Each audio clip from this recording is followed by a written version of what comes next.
Henley and the Bricc gang here. As I said, Mr. Henley is a widely known leader within the rolling 60s. He rose to prominence in that gang decades ago, and he has since been a fixture on the internet, talk shows, and podcasts, all things that law enforcement have looked at closely as part of this investigation. He has maintained the image of an entertainment industry entrepreneur running a music label, and of somebody who gives back to the community here in Los Angeles, funding a South LA-based charity, developing options, which purports to help at youth risk escape gang life and escape the perils of gangs in high crime areas. The facts alleged in the complaint paint a very different picture. It is one of a murderer, a thief, a liar, and a cheat, and the criminals that enabled him. For example, Mr. Henley engaged in a murder of a musician signed to his label in 2021 and dumped the victim's body in Las Vegas off of the I-15 freeway. He then attempted to evade and obstruct the investigation into the murder, including ordering witnesses not to speak with law enforcement. Henley's criminal enterprise also engaged in other crimes, including transporting prostitutes across state lines, extorting strip clubs, marijuana dispensaries, and other businesses, and fraudulently applying for COVID loans in the form of a business relief loan.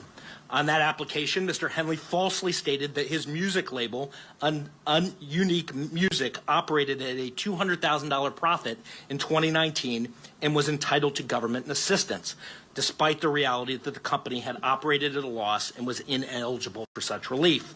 Finally, Mr. Henley is accused of embezzling donations made by celebrities, professional athletes, and businesses to his charity, Developing Options, which, as I said, purports to give South LA at-risk youth alternatives to gang violence, drugs, and other criminal activity.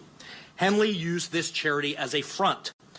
He used it to conceal his fraudulent activities, his criminal enterprises activities, and evade detection from law enforcement. If convicted on the racketeering conspiracy, he and his co-conspirators face approximately a 20-year federal prison sentence. I want to thank our federal law enforcement partners, our state law enforcement partners who brought about the result here today. The Los Angeles Metropolitan Gang Task Force from the FBI. It's comprised of FBI agents, LAPD officers, IRS criminal investigation, the U.S. Department of Justice Inspector General's Office, Los Angeles Police Department, the North Las Vegas Police Department. This case is a great example of state and federal law enforcement working together to address harm from a criminal enterprise. News, Bricc was arrested, fam. They calling this man a murderer, a cheat and liar, and a thief. Look, bro, I hate to tell y'all I told y'all so, but unfortunately I told y'all so. A lot of people told me to stay out of LA politics. Dog, look at y'all now, bro. Y'all have no politics. These people are watching y'all and they got eyes on y'all, fam. They even got Big U, they got Luce Cannon, and they got Bricc Baby, dog. And a lot of people already seen this thing brewing, bro. Y'all just believe what y'all want to believe. The streets are a myth. You cannot get away with everything you want to, despite you thinking you may have. They let you go so far long, bro, before they finally chop you down. When they finally chop you down, it's going to be with a whole slew of fucking charges. They got this man on embezzlement. Allegedly, he murdered one of his artists and dumped the body, bro. Set niggas up. Oh, man, y'all drop it in the lawsuit. The list goes on. This right after the big conversation on No Jumper with Luce Cannon and Bricc Baby detailing everything, bro. Y'all drop it in the comments. A lot of people say this man set Nipsey up. Set him up. Sent Eric Holder there to get some money. Allegedly, he wanted Nip to pay. I think it was about $20,000, $30,000. You know what I mean? Nip didn't want to pay that no more. You know what I mean? Why? Didn't feel like he needed the protection, bro. Y'all drop it in the comments. Now, you can see Willie D scamming ass for who he was, bro. He brought Big U, bro. Look how stupid people make themselves look, bro. Drop it in the comments. He brought Big U on Willie D Live and tried to act like, well, this man was just a good part of society. You know what I mean? a tax-paying citizen. No, bro, he's a fucking common street thug that been telling you who he was for years. Y'all drop it in the comments. A lot of people, oh, you shouldn't talk about Willie D. Willie D is a bad judge of character. Why? Because he was scamming at 43. A lot of people say, bro, what does his scamming at 43 have to do with it? Bro, sold $150,000 worth of phones on eBay and never sent a phone ever. It always got lost in the mail. If you would do that at 43, you are not the person people believe you to be.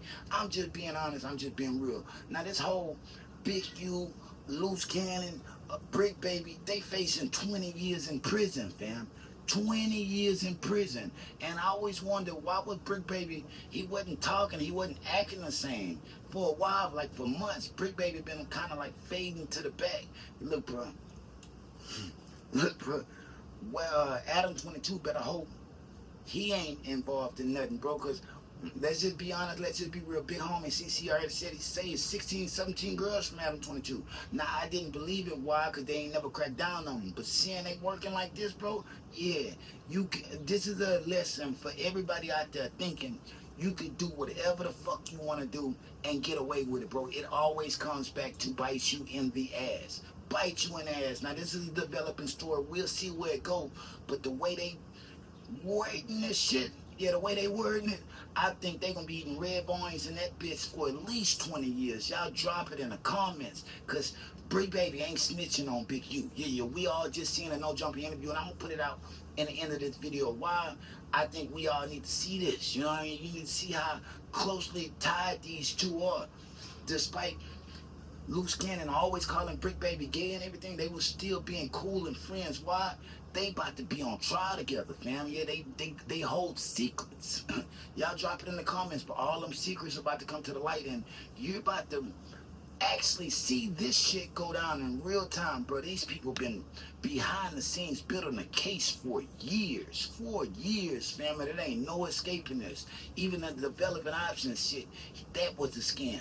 Scam and a sham. Working with the grid program with the police, bro, you were fucking up already. You know what I mean? Once you get in bed with them cops and they know what you're doing, yeah, you ain't as powerful as you think. Drop it in the comments, bro. This ain't to celebrate no black man going in jail, but bro, if you do the crime, you deserve to do the time. And you should be in that bitch with your chest out now. Yeah. Now you could be big draws. Yeah, you ain't got a clue. No, you don't. But I'm gonna say this. Shout out to Nipsey Hussle. Despite everything, bro, Nipsey Hussle finally gets some justice. Now y'all can see it for what it was, and not for what y'all wish it would be. Y'all drop it in the comments, man. Scars from the playground. Like, share, subscribe. Like I told you, justice has been served for a lot of people. Even motherfuckers you ain't never knew nothing about was harmed in this. You know what I mean? Yeah. The reign of terror is over. Y'all drop it in the comments. You know what I mean? Scars from the playground. I'm just being honest. I'm just being real.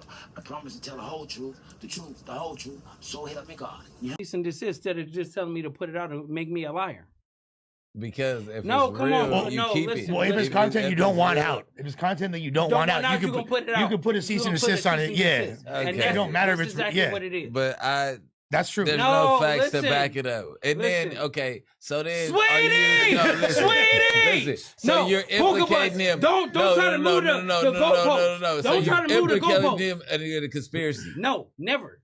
The thing is if I tell you I'm about to go do something, right? That don't mean that you involved in it. What I'm saying is because you and Bricc don't move the you and Big U were cool, and allegedly him and Nip were cool. So that means you wasn't cool with Nip at that time, right? Yeah, that's true. You see, Black Sam came out and said it.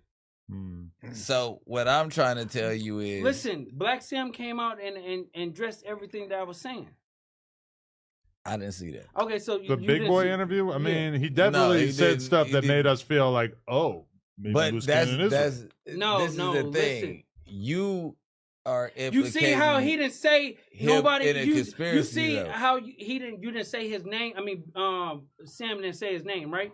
because he knew he wanted to get the job done. He wanted to get the message out. I'm not saying that. I just don't think that Puka he had Butts, nothing to do with that motherfucker. Calm down. So that's what I'm Listen. saying. You get what I'm like No, but you saying that he knew 30 minutes prior, and then but it's another interview out that said that y'all had a whole different conversation 30 minutes prior. Okay, so listen, let me tell you. That he told you to keep the ball rolling like he knew that he was gonna die. No, and listen. You keep the music alive. So listen, let me tell you this, because when it came down to being a Nip career and how it started and stuff like that, how I connected him and YG and was doing stuff like Bricc is you connected Nip and YG? Yeah. I was the first nigga I brought YG to the hood. He was managed by Poon Daddy, and when shouts to Poon, that's my dog. Poon used to be over there at the house. Yeah, I know. But so, when the all money in pushing shit that we was doing.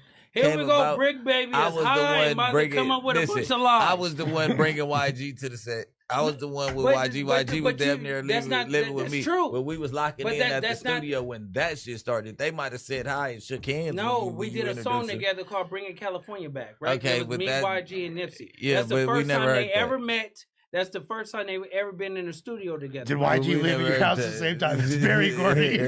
No. YG was 18. He had his mom had a big house, but then when he used to have like girls that he didn't want to have at the house and stuff, he used to be at the apartment out there. Bricc. That's how I wasn't even rapping, and I'm on the 400 Degrees mixtape. So what year was that? What year was that? 2010, 11? Yeah, so I introduced him in 2010. Yeah, so around the same time. Because Suited and Booted was like 2010, right? School with 2009, and then we started heating up in 2010. And we locked in. Casey, all of us, we had all locked in. That's how... This is a proven fact. I connected him, bro. We was all in the same studio. I introduced him. Nipsey. That's what I said. It might have been... doing a song with him because he thought he was a backpack rapper. You get what I'm saying? He used to be like in the jerk scene, right? Yeah, he was in the jerk scene. And I told... Nip, I said he's the next wave. You get what I'm saying? Because I seen music changing when the new boys and everything start coming out. Damn, Luce just said that Nip is like, I don't know, cuz like I'm not fucking with YG. Luce is like, nah, fool. This is the wave. Yeah, he put Nip on YG. Yeah. This is the first time I was hearing this. No, this is the truth. No, I'm just saying it's a wild claim, but I believe you. When he gets high, he's gonna come and he gonna tell you all. So these, I ain't you did a lot of stuff in music. I'm not the one that bought the. I'm not saying single-handedly, but I'm not the one that bought the music that pushes with the All Money In together, because I'm trying to figure out, that was my boy at the time. We was going crazy. I was TC like family. You know what I'm saying? This when TC was around, Mustard like family. Everybody like we was with each other every day, shooting dice, doing all that. Right when they first came out, on Fifth and DJ Ill Will and Kid Ink, I had another whole different relationship with YG at the time, because if they throw it, I'ma catch it to play the game like Tetris. I'm one of a kind rap, people tell me I'm a clip. I've been working 24 hours, summertime to winter. I ain't really at the chill, it gotta be about business.